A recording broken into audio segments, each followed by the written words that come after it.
Hello, everyone out there in podcast world.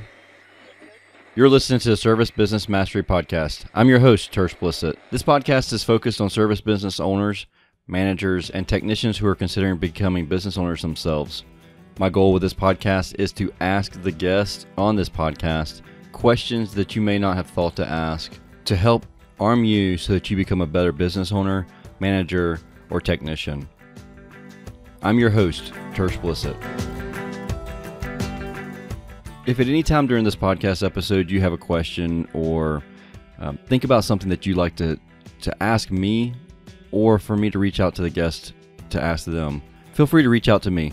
My email address is tersh@icebound.us. That's spelled Tersh @icebound.us. Or reach out to me on any social media platform. It's at Tersh Blissett, TershBlissett.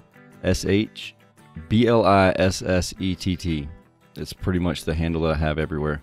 And don't hesitate to reach out to me.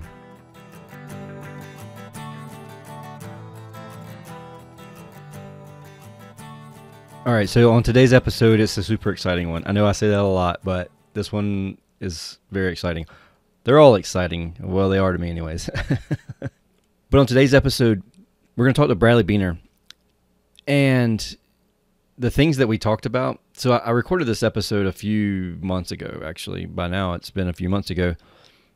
And I started doing a lot of the things that we talked about in this episode as soon as we recorded. I've noticed a climb in my SEO ranking already. There's a lot of really cool things and tips and tricks, and pay close attention is all I got to say, and take notes because as I was taking notes throughout this entire interview, it was really mind-blowing, actually, the things that I really didn't even think about. And since recording this episode and talking to some other people, it's been really cool watching everything that he said come true and really come to make a difference in my post. I guess with that being said, let's get started with the show.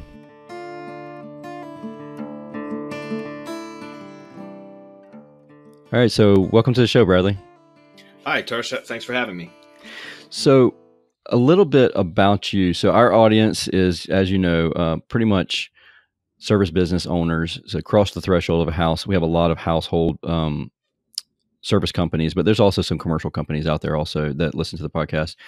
A little bit about you, your background. You do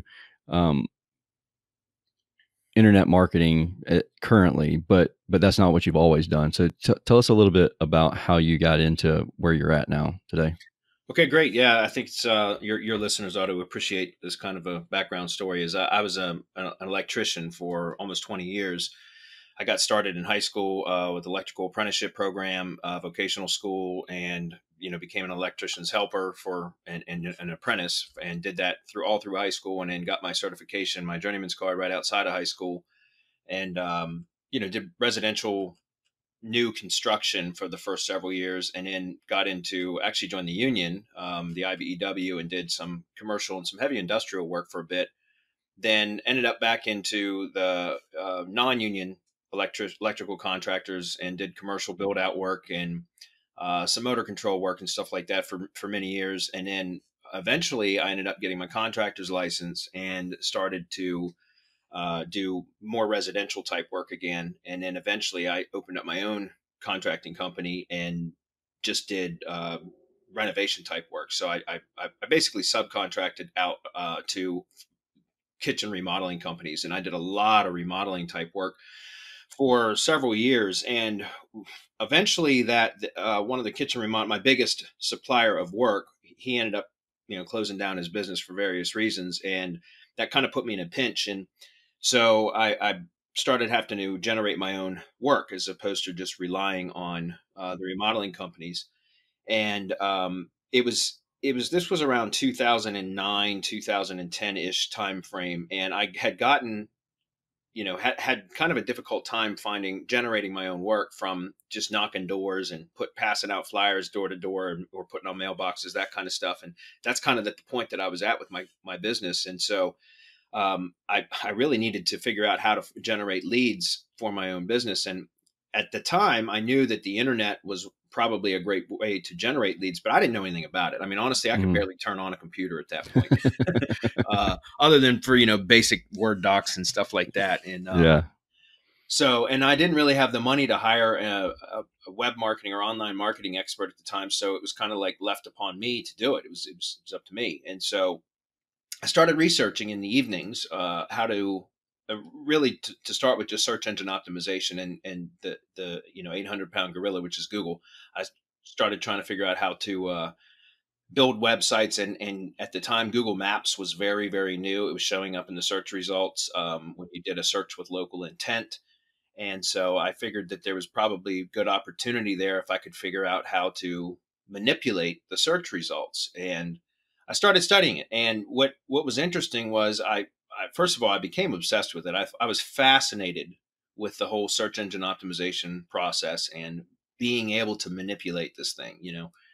And so I started testing by just building these little lead generation websites. I did it for myself, but I wanted to test across more than just one project. So I'd set up one for carpet cleaning, and I also did another one for locksmithing, services, and started applying different things that I was reading about and studying, and started getting some pretty good results, and started generating leads for my own business. And again, I was fascinated with this, almost obsessed with it, and I got pretty good at it. And so after about 6 or 8 months of really going down the rabbit hole and spending a lot of my time outside of my working hours on just studying and implementing what I was learning, I realized that I could not only generate leads for my own business, but I could also generate leads for a lot of the contractors that I knew, and make money from it. And so it wasn't too much longer. It was about another year that I actually continued doing electrical work while I was refining my skills or honing my skills in search engine optimization, and then started to build up these lead generation assets. So these digital properties that were generating leads for a lot of the contractors that I was working with, plumbers, HVAC contractors, flooring contractors, things like that, and painters, house painters. And so I started making some pretty, very good money generating leads for other contractors. And eventually I realized that although I had always enjoyed the electrical trade, I could probably make more money, and it was easier as far as being able to stay home and work than it Yeah. was to go out and pull wire all day long. So I ended And up what year was this? So this, yeah, in 2010 is when I really started making money from gotcha.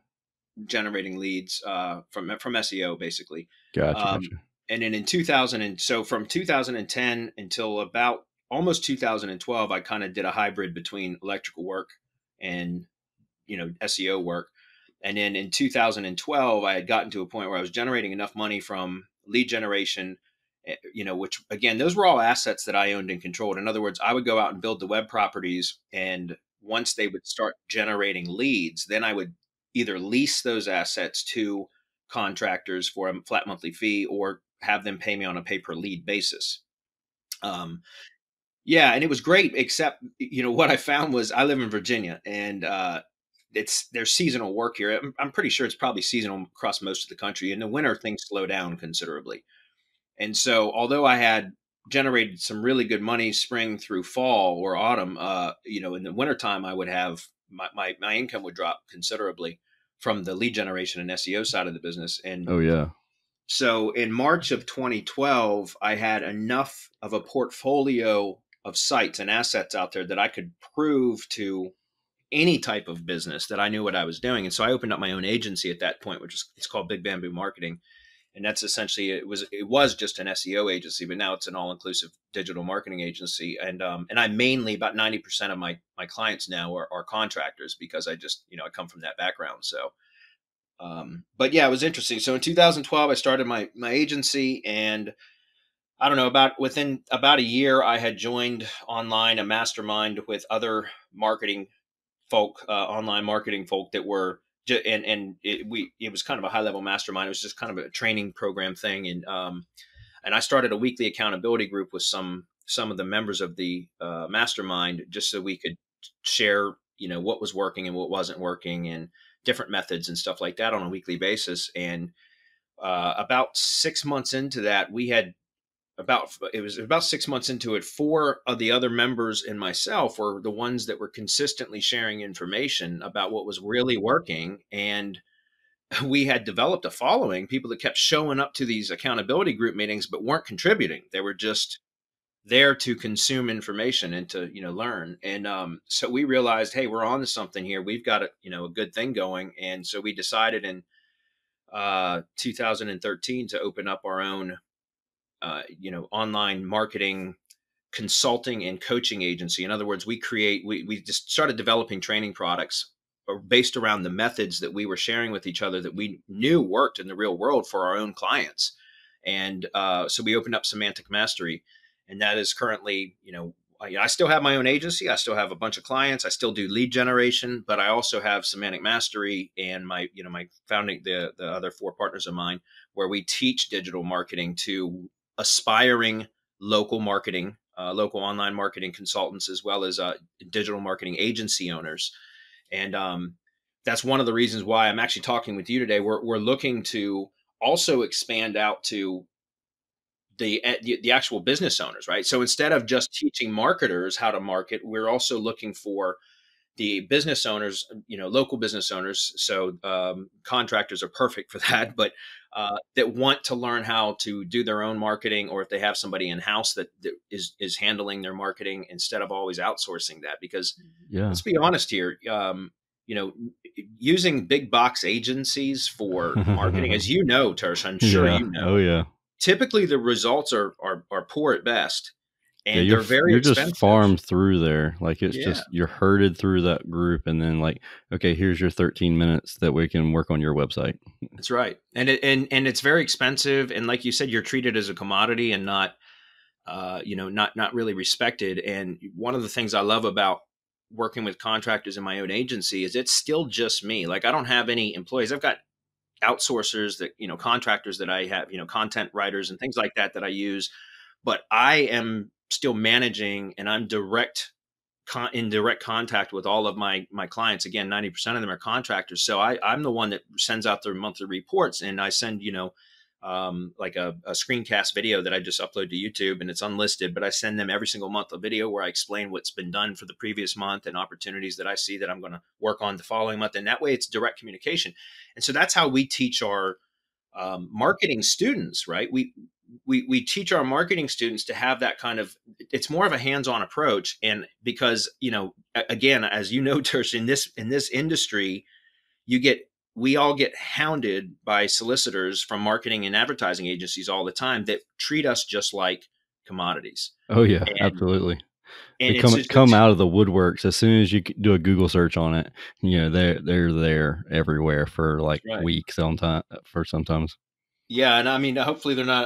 I'm not bad mouthing any advertisers on your show or anything, but like for example, Yelp, they're relentless. They never stop calling. Yeah. Once you're a local business and you're registered in Google, you're going to get hounded three times a week by Yelp representatives trying to sell you advertising. Or how's another one? How about Homeadvisor? You guys like those calls you get all the time? We have so many leads in your area. We need you to take them. And no matter how many times you tell them no, they never leave you alone. That's right. Yeah. Oh yeah.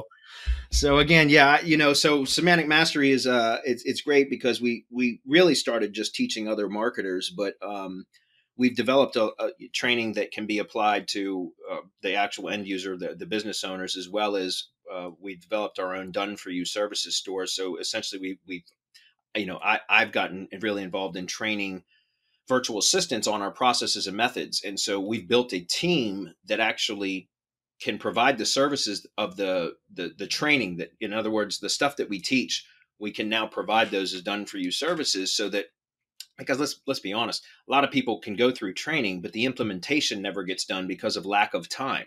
You know what I mean? Mm-hmm. Totally. So that's kind of where we're at with that. But I still really enjoy putting on my tool belt when I get the opportunity. It's not very often anymore, but that's cool. I get it totally. I'm the same way. I'll go out in the field with the guys sometimes, and it's like, yeah, it's cool. Like, I get to go out here and troubleshoot this problem. But I enjoy the office side also too. But it is nice to put the tool belt on every now and then. I think they both have their ups and downs. You know what I mean? Oh yes, absolutely, 100%. So with this semantic mastery, is is that like an online course that you offer, or is it how is that set up for the tech? I mean, for the business owner. Well, so what we do is, we have several different online training courses, so that they're like one-off purchases, but so for different methods. For example, as you and I are going to talk about today, um, one of the best things right now, the hottest things that any local business can do, especially contractors, in my opinion, is use Google My Business to generate leads, right? Which is used to be Google Maps, but now it's called Google My Business, and that's where you manage all of your tools that Google gives you to promote your business within Google, and it's incredibly powerful. And if you know how to manipulate, how to do it right, right. And so we've got, like, for example, we've got one of our training programs called Local Gmb Pro, and that is something that can be applied specifically to get results from Google My Business. So that's one of several type of products like that we have. So we teach different methods. We teach about how to use press releases. We teach about how to use pay-per-click marketing, which, things like that. So those are different courses. But then we have a weekly, free weekly webinar that we host on YouTube. It's called Hump Day Hangouts. Oh, It's sweet. every single I imagine Wednesday. it's Wednesdays. Yes, sir. Yes, sir. And it's every Wednesday. And I think today is episode 231 or 232. So we've been Oh doing it wow. for almost, for over, well, about 4.5 years now. Oh wow. And that's free. It's an hour long every single week, where people can come and ask any type of question they want about digital marketing, and we answer that. And that has been our biggest lead generator for our own business, because our YouTube channel has thousands of videos on it where, we answer these questions in these Hump Day Hangouts every week, and then we have somebody that's, again, we don't have any employees, but we have contract employees so one of our staff actually cuts up the video into individual questions and answers, the Oh long sweet. webinar, excuse me, and then we upload those as individual videos. So people can go to our YouTube channel and use the search channel function and literally just search for a question like, how do you do this? And it's likely it's been answered before, and you'll pop up the video with the answer. You know what I Oh, mean? that's crazy cool. Yeah. So that's something that doesn't cost anything. And then, we have our top level coaching program, which is called our Mastermind. It's a monthly subscription, but that's where really a lot of the agency owners come, or people that are really trying to build their own marketing consulting agency. They come and join that. And that's so that they can get, almost direct access to me and my partners at any time, and that kind of stuff. Sweet. So let's get started with what we have going on today. So online lead generation through Google My Business. Super excited to hear about that. And there's a lot of changes that have recently taken place through Google with what is it, LSA, and changing up some rankings and stuff like that. Yeah. So yeah, I'm totally excited to get started with this portion of the Yeah. interview. So one of the things that, one of the biggest shifts that has ever occurred since I started in 2010, like I said, or 2009, 2010, was Hmm. in July of 2018. They actually shifted to, I don't know if people know this, but there's really been like three sets of data that Google has, three data centers really, where they combine the results. So let me explain. So first of all, there's the laptop and desktop search results. Those are the primary search results, or had been up until July of 2018. Then when Google Maps really started to get traction, and when they started to show maps in the Google search results for search queries with local intent, Hmm. that the Maps algorithm, or the Maps data, is a different databases than the local, excuse me, than the main laptop and desktop search results data. Mm. Okay, so those were blended at the time when you started to see Maps packs appear in the search results. Okay, and I don't know if you guys remember, years ago it used to be like a seven Yeah. pack would show up, and then Hmm. now it's a 3 pack. Hmm. And then there was, once mobile devices really started taking off, now 7 out of 10 Google searches originate from mobile device. Well, Google searches with local intent anyways. And so, mobile searches surpassed desktop and laptop searches. So they had a different database for that. And so what happened was, there was, up until July of 2018, the primary, if somebody went to google.com and performed a search, all of the search results, no matter which kind of device you were on, were influenced by the laptop and desktop results. So mobile results would reflect, they weren't always exact, but they were very similar to what you would see on the desktop laptop searches. But that shifted in July of 2018. Google said, okay, you know what, we're switching everything to what's called the mobile index first. And that's because mobile device usage is past that desktop Oh, laptop wow. usage.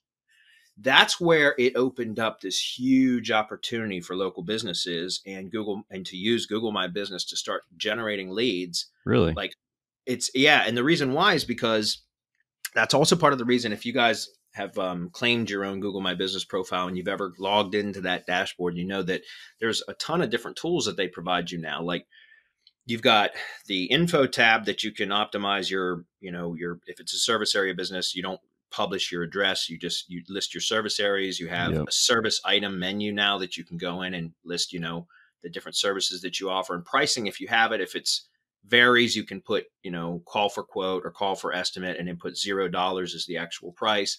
But you want to fill that stuff out, because those, each of those, like for example, as an HVAC company, you could have air conditioning repair, furnace repair, heat pump replacement, like all of those could be individual service items within the service item menu, and gives you the opportunity to optimize the description for each of those items. And it helps you to rank, because let's put it this way, if you use all of the tools that Google gives you and fully fill out your profile completely, and then use all of the tools that Google gives you, Google will reward your business with more exposure than your competitors that aren't doing that. So what used to be a dogfight with SEO, and you used to have to understand, so much stuff about SEO, this really kind of leveled the playing field, and it gave people just that were using the Google My Business platform and the tools there kind of an unfair advantage. And what kind of baffles my mind still is that a lot of people just don't, I guess they just don't, you can't know what you don't know. Right, And, right, right. and a lot of people just, business owners don't take advantage of those tools at all. And so, in comes somebody like me that knows this and can just help a business fully optimize their profile and start using the tools available. We'll cover some of those on this call today. And all of a sudden they can start generating leads. And what's really cool about it is, we used to always think about, you had to rank in Google at the top of the search results to generate leads, right? Mm-hmm. But that's no longer the case. And I'll kind of explain why here. Again, I'm fascinated by this stuff. So if I get a little bit into the No, weeds, it's pull very me back. interesting. No, I love it, because uh, it's like you said, you don't know what you don't know, Yeah. and there's a lot of this stuff. I'm like, oh yeah, I've done my business page, and then you said they updated it in 2018, and I'm guilty of not constantly checking it.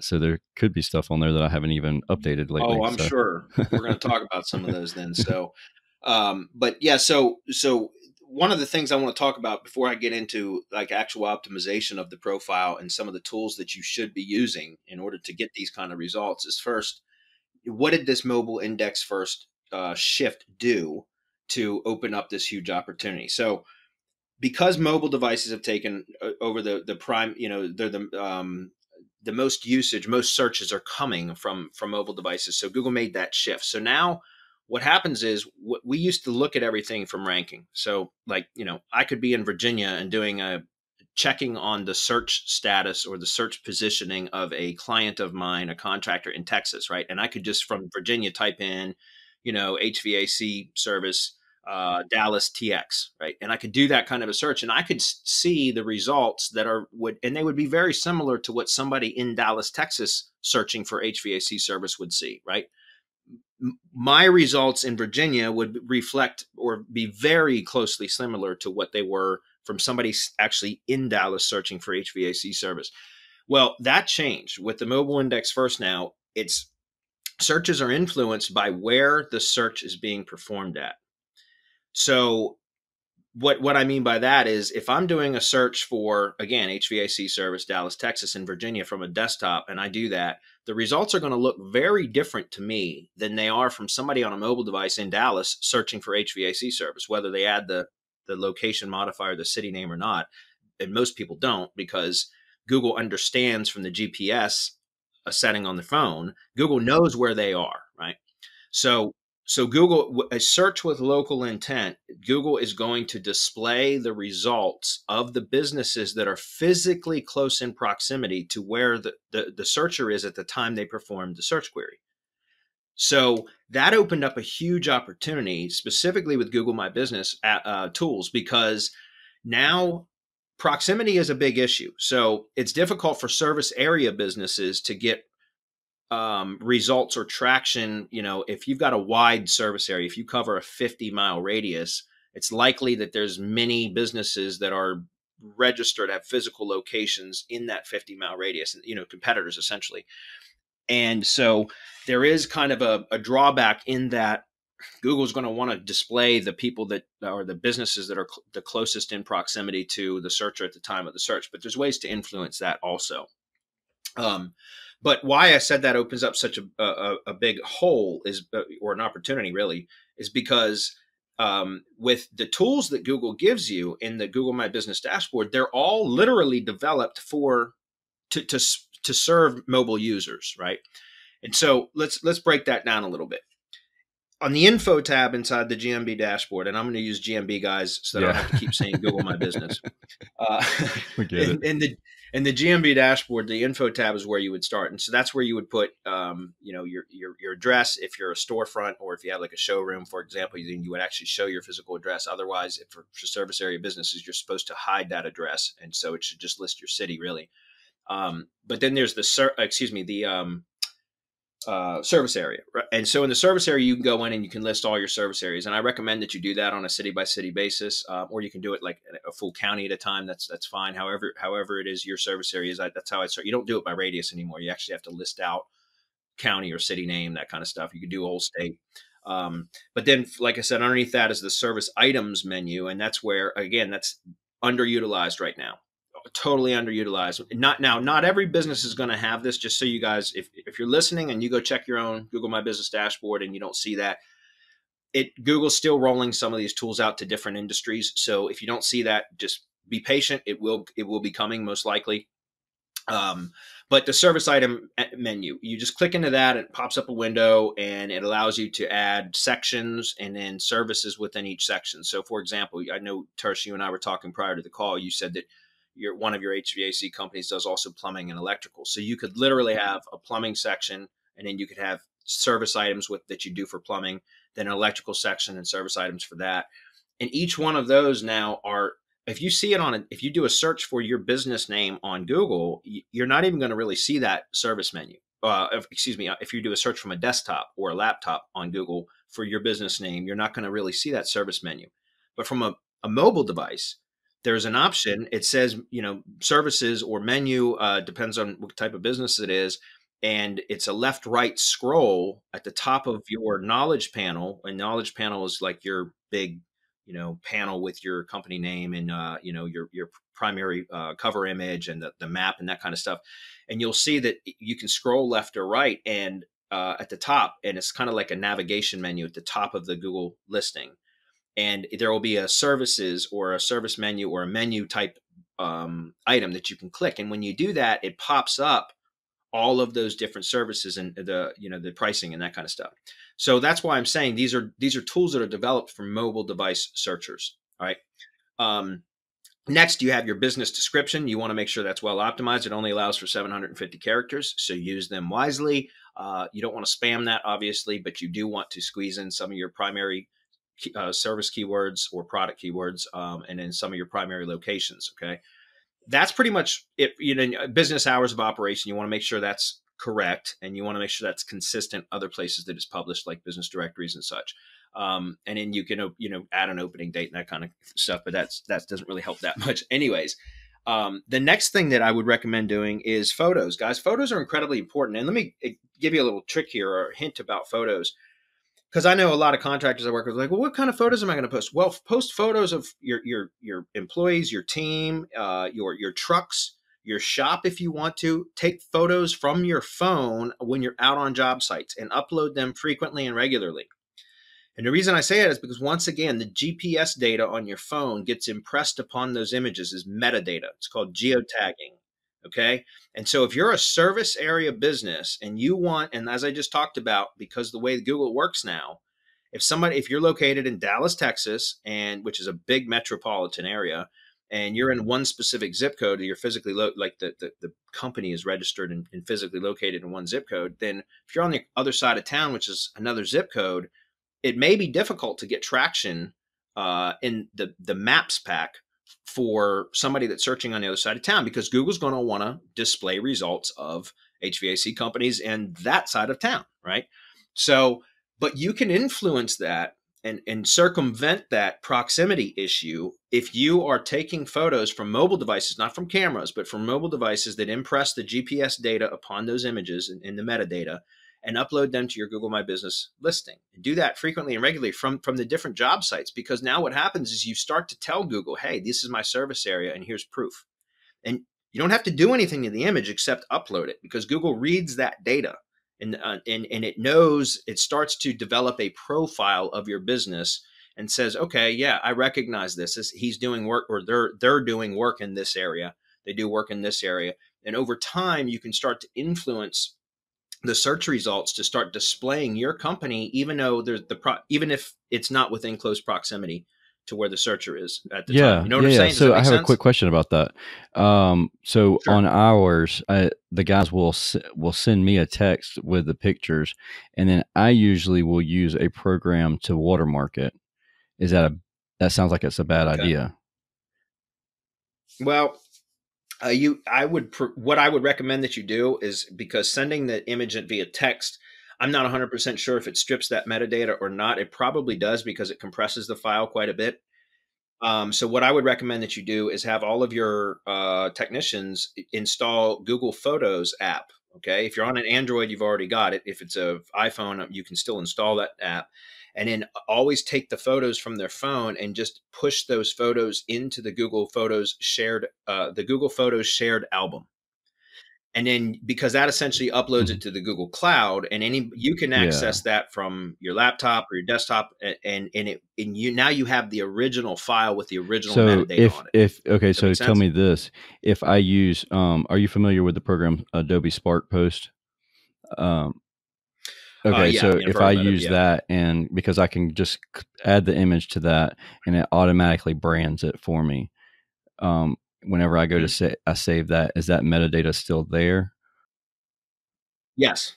Yes. Okay, all So right, what I so it's was not saying going to was, mess that yeah, up. if you send the Okay, file and it gets compressed, and that, a lot of times the metadata will get stripped out of it as part of the compression process. So again, texting a large photo from a okay, phone is oftentimes going to lose that. It's going to strip that data out. But if you are uploading or just really from a phone, it just moves into the Google Photos album, the shared photo album, okay, and then download that, add, put your watermark on it and save it, and then upload it to Google Photos at that, or excuse me, the Photos menu, or the Photos hmm section inside of Google My Business. Then all of that metadata should stay intact.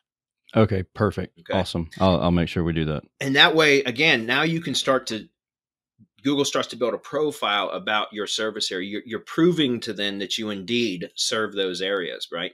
So that's a huge thing, guys. I'm not kidding. That's one of the best things that you can possibly do, is to get your technicians, or if it's a one man operation, just get in the habit of taking photos with your phone out on the job sites, before and after pictures, whatever you want to do, but just start uploading those, and that'll start to give you more exposure.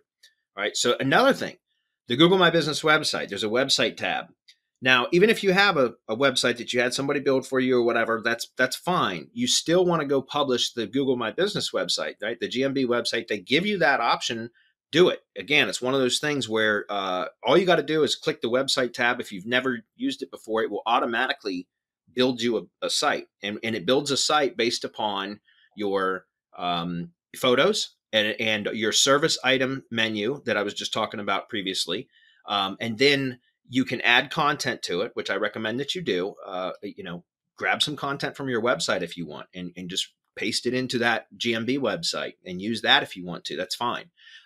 Because again, you're just reinforcing to Google that, from the content from your existing website, you can just paste that in if you wanted, or you can have new content added. Then the other thing is, So again, that's very important. And from within that website, the GMB site, the text you can actually link. So for example, you can have different sections within the text of that website that you're adding the text to. And you could have, for your example, Tersh, again, with plumbing, HVAC, and electrical services, you want to have a different section within the article body of that website for each one of those. And you could actually link from within the GMB website over to your primary website to those separate categories or sections on your site. And so now you're creating this interlinking between your Google properties and your website, and it's just reinforcing to Google, it's validating to Google that you that you have these services, and it's these validation signals that most businesses aren't using. So it's very, very powerful. All right, So go ahead. really quick, on that, where you said that website is that okay? So on mine, I know that I have it set up so that under website, it goes straight to the website page. Mm-hmm. All right. So it has my like www.icebound.us. Okay. Is that, are you saying that's incorrect? Is there somewhere else that the GMB Okay, website is I can supposed to be? understand your confusion. So what I'm saying is inside your GMB dashboard, if you look on the left-hand side, which is where all these tabs are that I'm talking about, you start. Oh, I totally understand now. I Yeah. see it. Okay, So, it's on the left-hand side. yeah. Okay. So there's a website tab, and if you click that, and you've never published the GMB Yeah. website, it will auto create the site for you using the photos that Uh-huh. you have. And if your service menu, it'll also, guys, it pulls in testimonials from your Google reviews, which is Huh. fabulous. Yeah. It will pull in your service item menus if you have them. If you don't, like I said, make sure that you start adding those. Then you get to add you can also change like the theme or the template. It gives you the option to do that.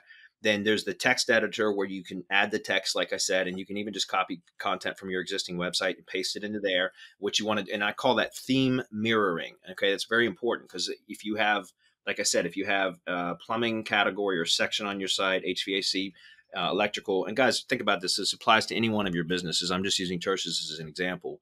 Um, then you want to link from within the text over to those areas on your website as well, because again, it's telling Google, it's just reinforcing relevancy. All right. And then what happens is once you've added the text, you still need to publish the site. Okay. And so if you Mm-hmm. publish the site, and there's a setting for that, it's very simple, guys. All of these things, every one of you that are listening to this can do. You don't need a professional to do this for you. You can certainly hire a professional to do it. These are all things that you can do on your own. Okay. Um, Once you publish the website, now this is key. When you go to publish the website, Google's going to give you a specific website URL. It's on their own domain. It's a subdomain.business.site. So, and it'll give you some ugly long subdomain. It's stupid. So what you want to do is click to edit that. When you first publish the site, it's going to publish the site and it'll say your new URL is, and it will give you this really long, ugly thing that ends with .business.site. But you can click to edit that. So just in that field, I recommend that you click to edit the subdomain part of it and put in your company name, or you can use a keyword, but I recommend using your company name. It should always be about branding, right? You should Yeah. always be branding your business, not trying to just stuff keywords in places. Okay. That was like in 2012, that's what we did. But in Right. 2019, it's really much better about branding. Yeah. Okay. So, put your company name in there as the subdomain and then save that. Now, keep in mind, sometimes Google will replace the website URL for your Google listing that is normally your primary website URL with that new URL that's created. So once you've created or published that site, you've optimized the subdomain to your company name, which is what I recommend. So you save that. Now you've got your new URL. So let's just use, what was your company name again? Icebound. Okay, so it would be icebound.business.site. That would be your new GMB website URL. Then go back to the info tab and check to see if your primary website URL for your Google listing has been changed to icebound.business.site. And if so, that's fine. What you want to do is click to edit that, and it's going to pop up a window, and you want to put your primary website URL back in as your main website. And then there's an appointment URL field. And you can add that .business.site, in this case, icebound.business.site URL in the appointment URL field, and then click save. All right. And so that'll make sure that your primary website URL still stays the same.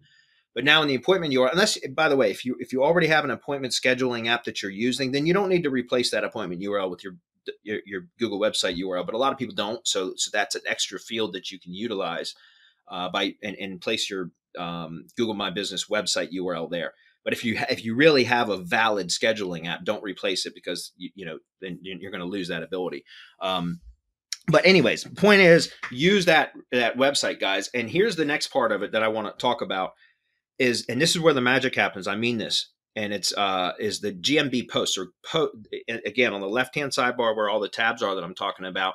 We've already talked about photos. We've talked about the info tab. We've talked about Gmb website now. There's the post tab. The post tab is really, really powerful for mobile marketing, for reaching mobile searchers, right? And that is just like Facebook posts, except it's within Google My Business. What happens is when you click that to create a post, it's just like a blog within your Google Maps listing. It's image based. Essentially, you can upload a photo. Guys, again, this is prime opportunity to use the photos that you're now taking, because you're listening to this podcast and you're going to be taking photos from your phone, putting them in a Google Photos folder. Now what you want to do is click to upload a photo for your post. Go grab one of your images from your Google Photos album. Okay. Because it's got the geo data impressed upon it. And you want to use one of those photos, and it's completely relevant, because it's going to be photos of you, your company trucks, your shop, your jobs that you're working on, all of that. So it's completely relevant to your business. Upload a photo, and then you have 1,500 characters of text. You don't have to go crazy there. I just do very, very, very short type of posts for my clients in my own lead generation assets that are strong call to action posts. And let me explain something here. Something else that. And I know I'm running away with this, dude. No, you're good. This is like gold here. This is all good stuff. This is good stuff. One of the things that I'm going to tell you about before we get back to the posts is there's also in the left-hand sidebar, the tabs area where I'm talking about all these different sections. There's what's called Insights. Okay. Gmb Insights is essentially Google Analytics for your maps listing. All right. If you click on the Insights tab, at the very top, you're going to see the search queries that have given your listing, your Google My Business profile, exposure in maps, right, to searchers. You're going to see the queries that Google gave your business exposure for, all right? And so one of the things that you guys will start seeing regularly, especially if you start optimizing your profile and you start getting more exposure, is one of the biggest drivers of traffic now is near me keywords. So HVA repair near me, HVAC contractor near me, electricians near me, or variations thereof. So near me could be nearby, close to me, in my area. Those are, it's huge. Like 40 to 50% of traffic now is because I told you mobile devices is where most traffic's coming from. And Google trained people to start using near me search queries. How did that happen? Well, think about this, guys. When you take your mobile device and you start to type in a search query from a mobile device, so you go to google.com and you start typing in, or even speaking a search query in, but let's use typing. Yeah. What happens on the screen? It automatically populates it. Half the screen gets taken up by your keyboard, and the other half of the screen gets taken up by suggested search phrases. Yeah. Right. And those near me search phrases, when you're on a mobile device, are always suggested when it's a search with local intent. And so people typically don't even finish typing out a search query anymore. They just tap what the search query that's most, or the suggested search query that's most relevant to what their original intent was anyways. And so near me, guys, is huge. And so if you look at Google Insights, that's the analytics, and start showing you the queries that are giving your business exposure for. Near me keywords are nearby, close to me, in my area. Those type of search queries you're going to see start popping up. So here's key. How do you utilize that? How do you take advantage of that? Well, you can drag and drop a mouse from a desktop on that information and right-click, copy and paste. Copy it and paste it into a spreadsheet. And then you can literally have a list of keywords there that now you can start using in your Gmb post, which is what I was just starting to tell you about with the post. Posts are like blog posts for your maps listing. And so now, again, back to the post tab, click to create a new post. You upload one of your Google Photos, that's stored in your Google Photos album that now you're taking from your mobile devices out in the field, because that's going to really help with your SEO across the board. And then in the text body of that post, really simply, because people have always said to me, like, well, how do you use near me search keywords? Like, how do you use those without it sounding spammy? Very simple. Say like, did you just search? Start the very top of the post text says, did you just search, and then put in quotes, HVAC contractor near me, question mark. Well, look no further. Yeah. We provide, air conditioning and heating repair services in Dallas, Texas, for an example, whatever. Give us a call for a free quote now. And then boom, put your phone number. And then you get to add a button or a call to action. That's what they call it, a call to action button. You always want to add a button, because then you can drop a link in there. I always usually use learn more or book or something like that. There's different options you can select for what the button says. But learn more or book or something like that. And then you drop a URL in, so a link back to your website. And I'm going to tell you some tips here, some suggestions here on how to really get the best results from the Gmb posts as well.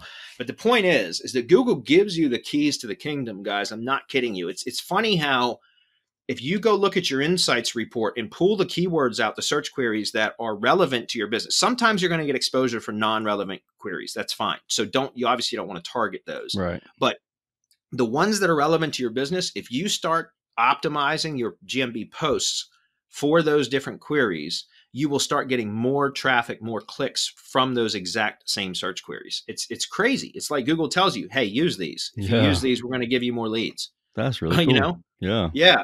And so the key here is posting often and frequently. All right. And that's where most businesses fall flat, is because even if you look, I get it. You guys are all running your own businesses unless you have an in-house team that does marketing for you, or you hire somebody like me to do it for you. You're probably likely not going to do it regularly and consistently. Let's be honest. You know what I mean? But there's so much magic that can be had in doing that. And I'm telling you, it's so important, because if you are uploading the geotagged images, you can start targeting various locations outside of your immediate adjacent area. Remember, I talked about the proximity issue. So you can start including, like, did you just search, HVAC contractor near me in Dallas, or in, Fort Worth, or something like that. And so now you're getting those near me search queries with geotagged images. Make sure that it's an image that matches, the geodata matches the area that you're trying to target. And then you can add that location modifier in there. Like, did you just search near, whatever near me in Dallas? Make sure that you've got a Dallas photo. Now you've added the Dallas keyword into it as well. And again, this is where Google will start to display those posts on mobile devices. If you look at the post preview on a desktop, which is probably where you're going to be publishing the post from, I get that. It looks very, very different than it does on a mobile device. On a mobile device, those posts actually will take up the entire screen, and Google will show those for searches. And it's just insane, because it's just like it takes up all the real estate on the search page. So those are really, really powerful. And then the last part that I want to mention about that is, I talked about using the buttons. Always use a button. You can also use, there's a call to action button, which is a tap to call button, which will, if on a mobile device, which that's what these posts are designed for, if somebody taps that button, it'll automatically pull up their dialer on their phone with your phone number from your Gmb listing populated. So it'll call you essentially. That's fine too. But for SEO purposes, I recommend, so you can sprinkle those in throughout is what I'm saying. But for SEO purposes, you want to use the buttons that have the ability to add a URL, and then link to your website, your homepage, link to the different category pages. So again, Tersh, in your case, if you have a different page for plumbing and one for electrical and one for HVAC, you want to link to different, obviously you want to make sure that the keywords used in the post match to what you're linking to, but link to that Gmb website URL that you just published, link to your Facebook page, link to, if you are on, some of the bigger, Yelp, God forbid. I mean, you still have to have a Yelp listing, right? Yes. So link to your Yelp page. You want to link to, like I said, your Facebook page. If you've got a YouTube channel, if you're using any other major social media, if a LinkedIn company page, things like that, you want to link to, if you published any press releases. I'm a big proponent of press releases for local businesses. So if you publish press releases, link to one of your press releases that's, highlighting your business, things like that. Those are all what I call tier one or branded assets, right? And what you're doing, when you start linking to these various branded assets, different business directory listings, anytime you've been, especially local directories, if you've been, anywhere at all that you're published on, your company name has been published on the web. If you start linking and just rotating through. So here's a trick. Have a spreadsheet that you put, your top, go find your top, 10 or 15 places that your business is listed online. How do you do that? Go to Google, search your company name plus the company phone number. So just in the search field, put your company name and phone number, and just go through the top 2 pages and collect all the URLs and copy and paste them into a spreadsheet.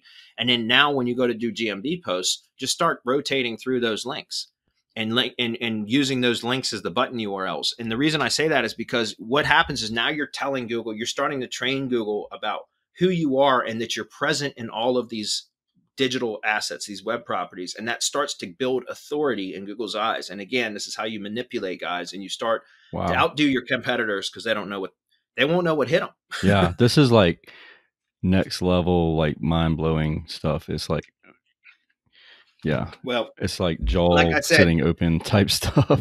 It's not, it may sound easier than I mean, honestly, it really is that easy. The drawback is consistency. Right. Unless you're consistent. One last thing about posts, though, I want to mention is on your GMB website, that's also, there's a whole section that the posts, whenever you publish a post, it basically it shows, the most recent posts on the website too.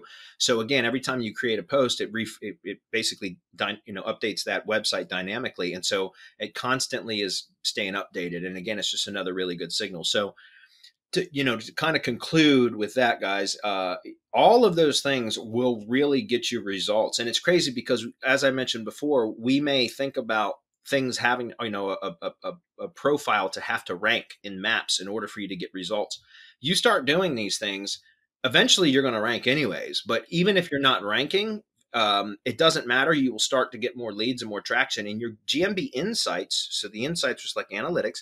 You can take a look at that. And I guarantee you, if you start implementing some of these strategies and you monitor your insights, look at it on a monthly basis or a biweekly basis, and every time you look at it, you're going to see an increase in activity, numbers, phone calls, exposure to your listings. You'll see an increase in search query activity, all of that kind of stuff. And then again, if that doesn't excite you, I don't know what would. So one last question, and we'll wrap it up. The metadata, the tags, is there a way for you to search an image to figure out if it's there or not there? Or yeah, that's a good question. What you can do is, well, I can tell you from a Windows type of computer. Yeah.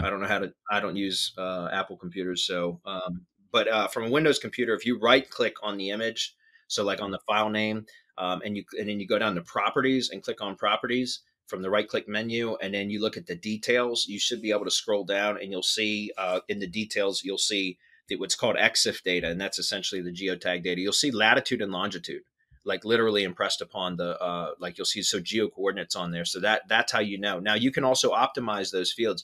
If it's, that, again, I don't want to get too far into the weeds here, but within that properties tab, you can actually click on like the title and the comments and, things like that, and add additional keywords. That, certainly requires a lot of time if you're going to be doing stuff like that. But there's, for example, there's like a free program that you can download. It's a desktop software called GeoSetter.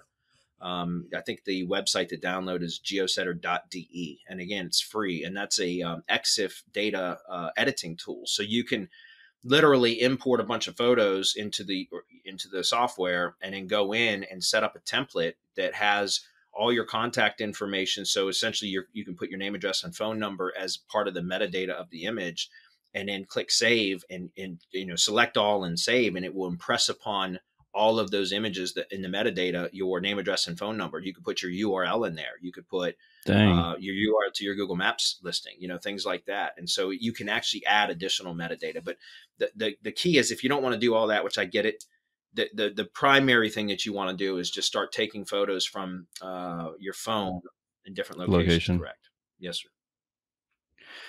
Cool, Bradley. I appreciate it. And I know that everybody's listening is super appreciative too. And if they want to reach out to you, what's the best way for them to get in touch with you? We should have a welcome page up by the time that this goes live at semanticmastery.com/SBM for Service Business Mastery. Perfect. And on that page, you guys can find out about our Hump Day Hangouts. If you were curious about asking questions about any of the stuff that we talked about today, or anything at all digital marketing related to your business, we'd be happy to answer on Hump Day Hangouts. Again, weekly free webinar.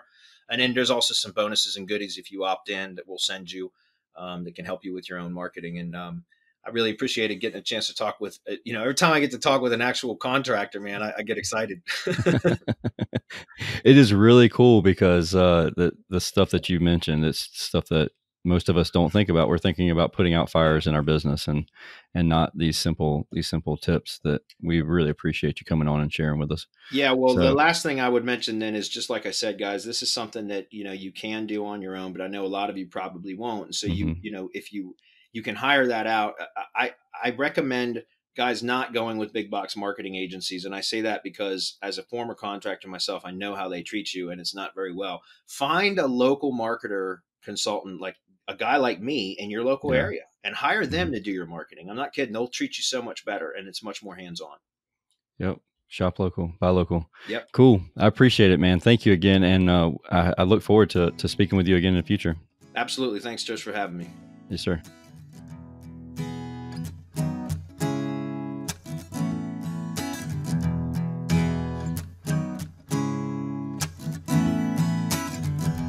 Thank you for listening to another episode of the Service Business Mastery Podcast.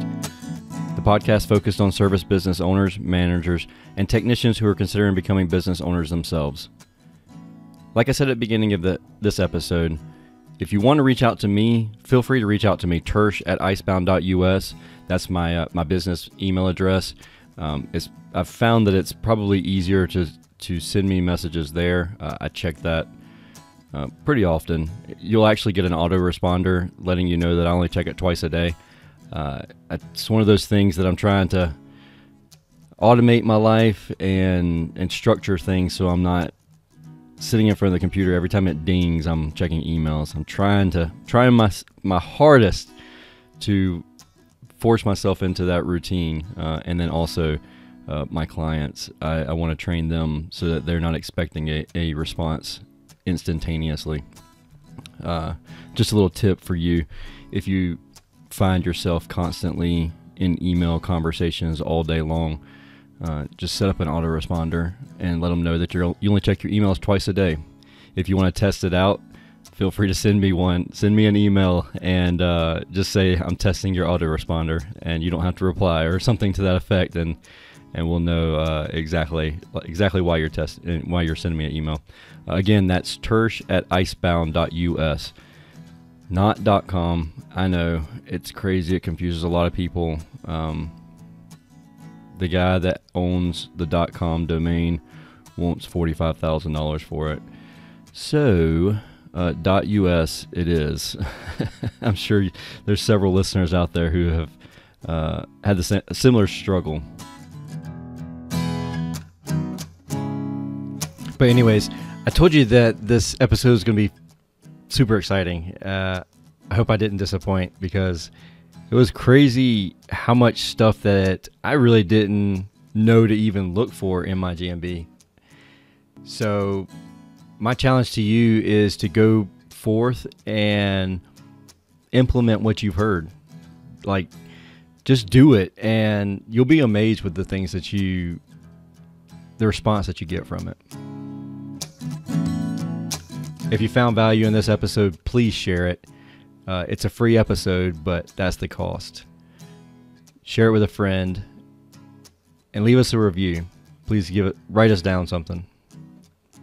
Have a wonderful day. Thank you again for listening to the Service Business Mastery Podcast.